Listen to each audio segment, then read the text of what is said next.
ये उस समय की बात है जब हर किसी के घर में फ़ोन नहीं हुआ करते थे। मैं एक गांव में एक छोटी सी झोंपड़ी में रहा करती थी। उस दिन गणेश चतुर्दशी थी। मेरे माता पिता कहीं बाहर काम से गए थे। मेरे साथ मेरी बूढ़ी दादी थी। मैं और मेरी दादी घर में बैठे हुए थे। मुझे कुछ बच्चों से पता लगा था कि गांव में गणपति बप्पा का पंडाल लगा है, तो मैंने भी दादी माँ से वहाँ जाने की जिद की। दादी माँ ने मुझे बहुत समझाया कि रात में जाना ठीक नहीं होगा, लेकिन मेरी जिद के आगे दादी को झुकना ही पड़ा। तो दादी ने जल्दी से वहाँ जाने के लिए कह दिया। मैं भी जल्दी से अपनी एक प्यारी सी फ्रॉक पहन के तैयार हो गई, जो कि मुझे बहुत ज़्यादा पसंद थी। शाम के लगभग 6 बजे थे। दादी ने कहा कि जल्दी ही पूजा करके हम वापस आ जाएंगे। मैंने हाँ में सिर हिला दिया। मैं और मेरी दादी अब पंडाल के लिए निकल पड़े थे। तभी मैंने दादी से कहा, दादी उस रास्ते से जाएंगे तो टाइम लगेगा, क्यों ना हम इस रास्ते से जाएं? तभी दादी ने कहा, नहीं, मैंने तुमसे पहले भी कहा है कि इस रास्ते से कभी मत जाना। क्या तुम यहाँ से जाती हो? मैंने दादी से ये बात छुपा ली, क्योंकि अक्सर हम लोग कभी कभी उस रास्ते के आसपास खेला करते थे। लेकिन मैंने कहा, नहीं, मैं नहीं जाती। कि ठीक है, कभी मत जाना। और दादी फिर दूसरे रास्ते से ही जाने लगी। तभी मैंने कहा, दादी क्यों, वहाँ से क्यों नहीं गए हम? आखिर वहाँ पर ऐसा क्या है जो आप मुझे वहाँ पर जाने से मना करती हो? तभी दादी ने कहा, ये बहुत समय पहले की बात है। इस रास्ते पर ही एक गांव हुआ करता था। उसमें एक महिला थी। उसका बच्चा बहुत ज़्यादा बीमार था। उसने गांव वालों से काफ़ी मदद मांगी, लेकिन किसी ने भी उसकी मदद नहीं की। वह सबके पैरों में गिरती रही कि कोई उसकी मदद कर दे, लेकिन सबने उसे धुतकारा, लेकिन किसी ने भी उसकी कोई भी मदद नहीं की। जब वो अपने घर वापस गई तो उसका बच्चा मर चुका था। वो ये देखकर टूट चुकी थी। वह अपने बच्चे को गोद में लेके सारे गांव में घूमती रही, लेकिन किसी ने भी उसके बच्चे को अंतिम संस्कार करने के लिए पैसे नहीं दिए। इस बात से वो इतनी दुखी हो गई कि उसने पूरे गांव को श्राप दिया कि जैसे आज उसका बच्चा मरा है और जैसे आज वो भीख मांग रही है, वो भी अपनी जान दे देगी और मरने के बाद वो एक एक से बदला लेगी। ये कहकर वो वहाँ से चली गई और उसके बाद वो कभी दिखाई नहीं दी। लेकिन कहते हैं कि उसके बाद गाँव में अचानक ही लोग मरने लगे थे। पता नहीं चलता था कि उनको किसने मारा है, लेकिन काफ़ी हत्याएं वहाँ पर होने लगी थी। ये सब देखते हुए लोगों को लगा कि शायद ये सब वही औरत कर रही है। लोगों ने काफ़ी पूजा पाठ करवाए, लेकिन उसका कोई भी परिणाम नहीं निकला। तो मजबूरन लोगों को वो गांव खाली करना पड़ा। उसके बाद वो गांव वाले सारे गांव खाली कर कर यहाँ हमारे गांव में आ गए, और तभी से उस रास्ते से कोई भी नहीं जाता और ना ही उस गांव में कोई रहता है। और कभी कभी तो हम जिस रास्ते से जा रहे हैं वहाँ पे भी वो दिखाई दे जाती है।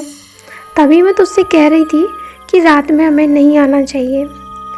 ये सुनकर मैं बहुत ज़्यादा डर चुकी थी, लेकिन ये बात सुनते सुनते कब हम पंडाल तक पहुँच गए पता भी नहीं चला।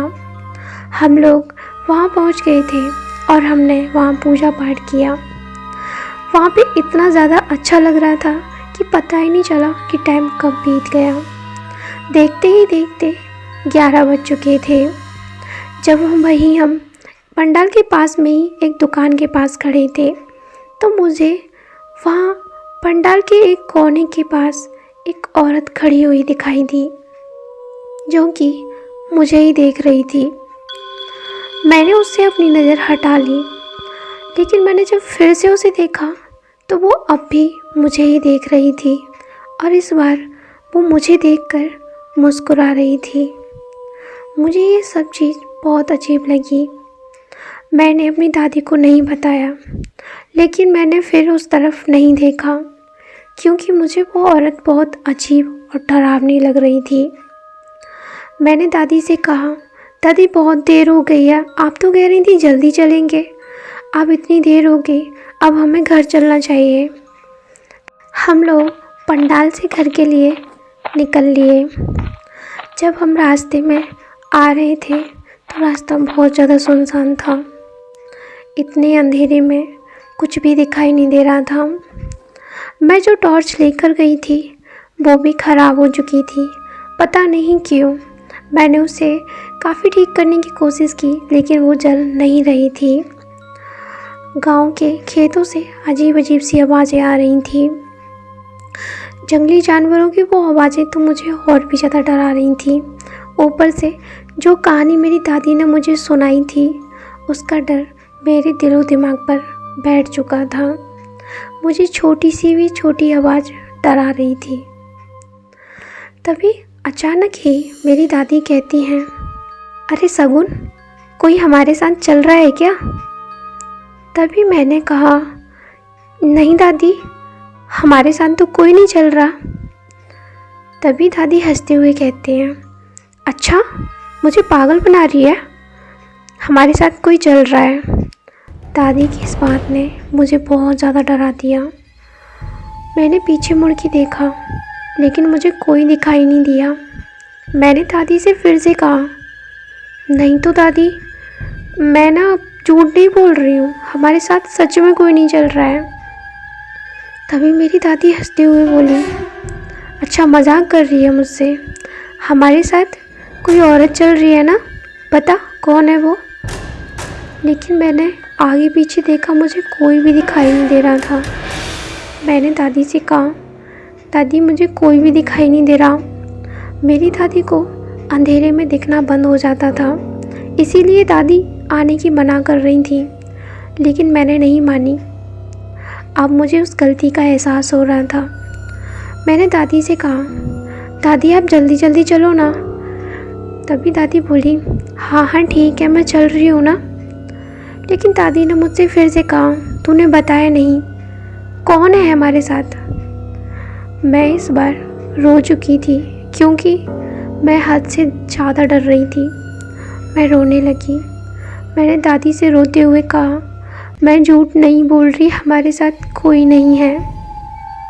ये सुनते ही दादी न जाने क्यों एकदम से चुप हो गई और उन्होंने मुझे रोक लिया और कहने लगी, ये ले, तू इसको पहन ले।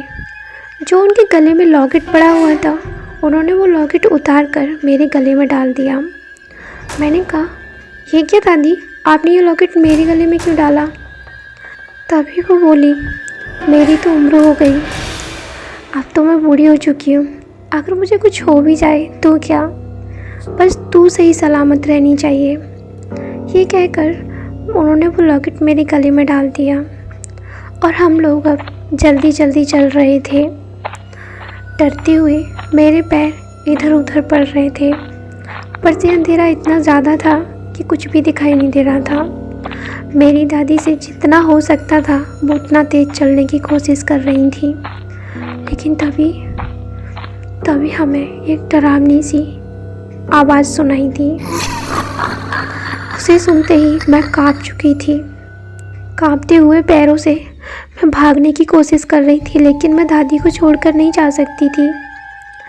तभी किसी ने मेरी दादी को जंगल की तरफ खींचा।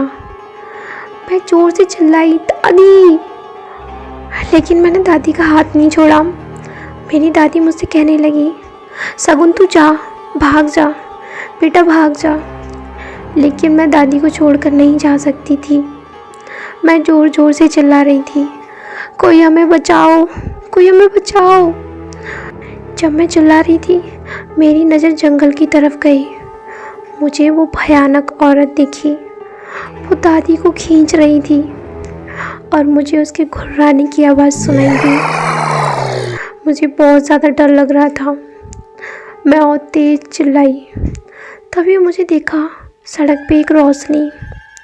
वहाँ पर 2 लोग भागते हुए हमारे पास आए। तब तक वो औरत गायब हो चुकी थी और दादी बेहोश हो चुकी थी। वो कोई और नहीं था, वो मेरे मम्मी पापा ही थे जो गांव लौट कर आ रहे थे। वो हमें इस हालत में देख के बहुत ज़्यादा घबरा गए। मैंने उनको सारी बात बताई। घर पे लाके दादी की मरहम पट्टी की। उनको काफ़ी ज़्यादा चोटें आ चुकी थी, लेकिन इस घटना के कुछ दिन बाद ही मेरी दादी गुजर गई। लेकिन आज भी मैं उनकी उस बात को याद रखती हूँ। उनकी वजह से ही मैं आज जिंदा हूँ।